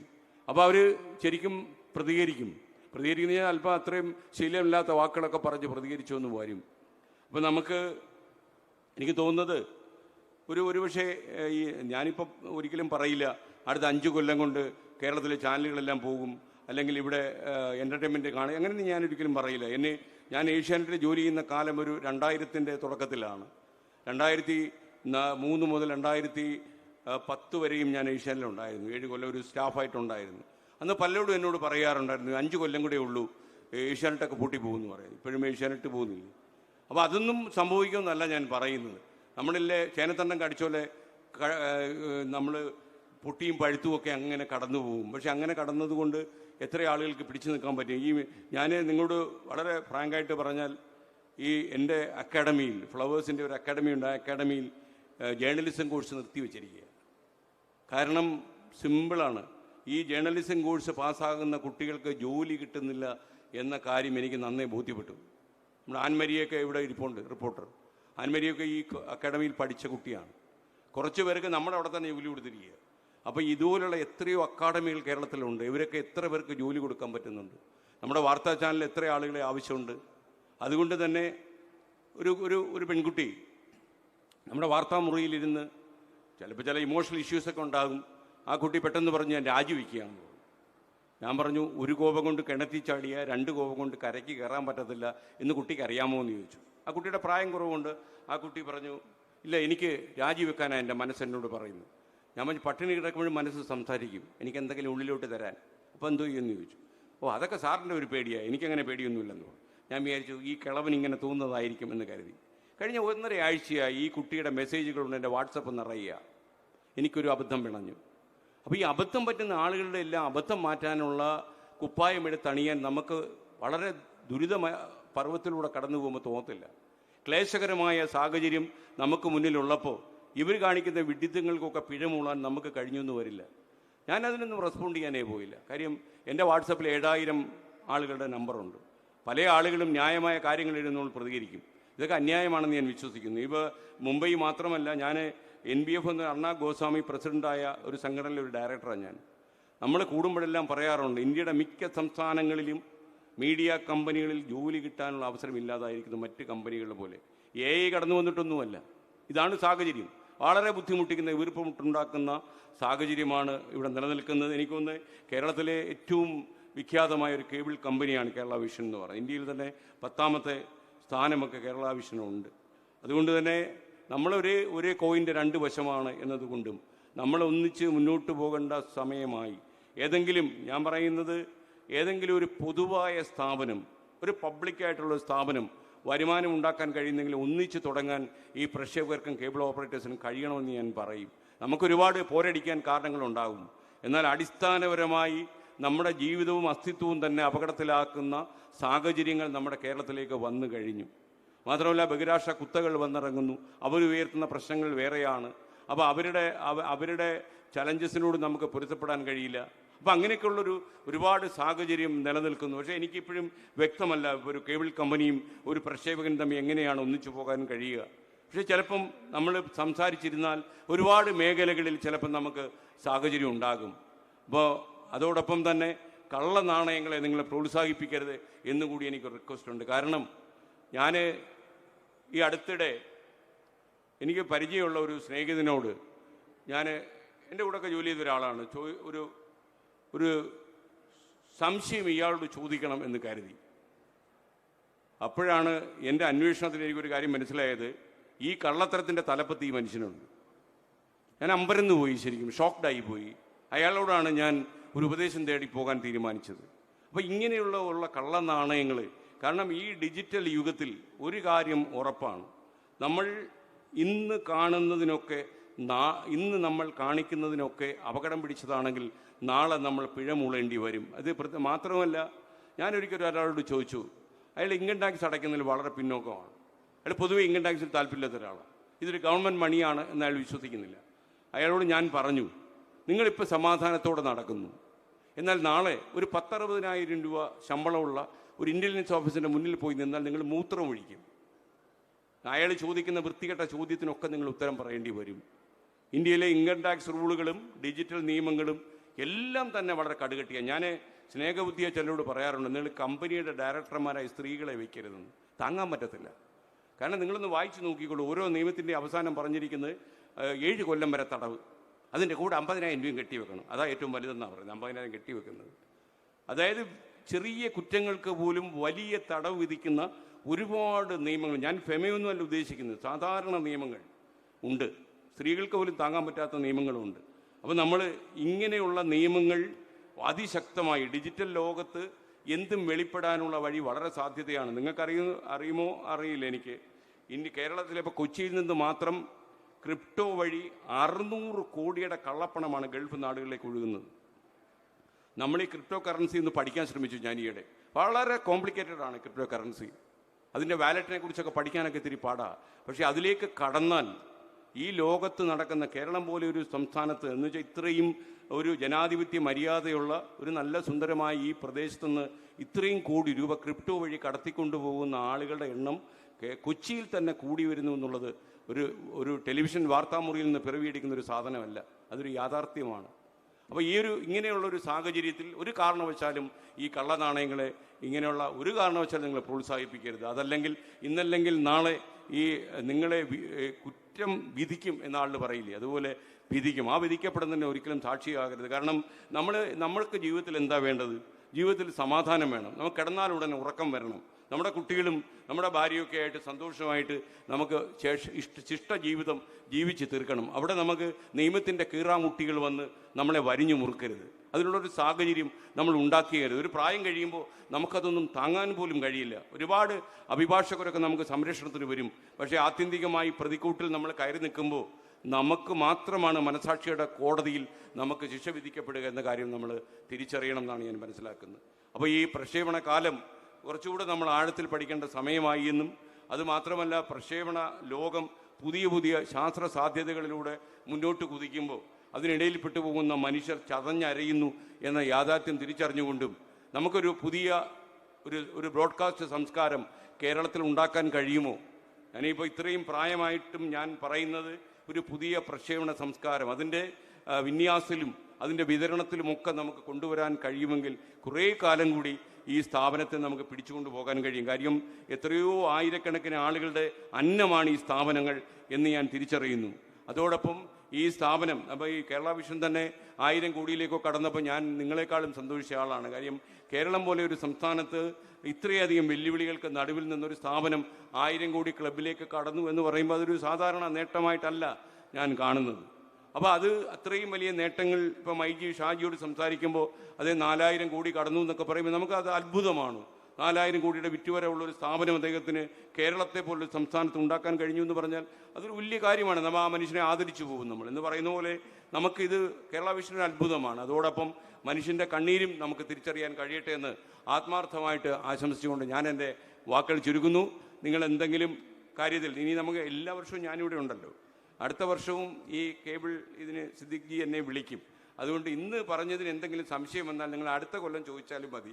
അന്ന് സ്ഥിതികളിലൊന്നും മാറാൻ പോകുന്നൊന്നുമില്ല. ഇതുപോലെ തന്നെ അന്ന് ഞാൻ മറുപടി പറയാം. Good bye.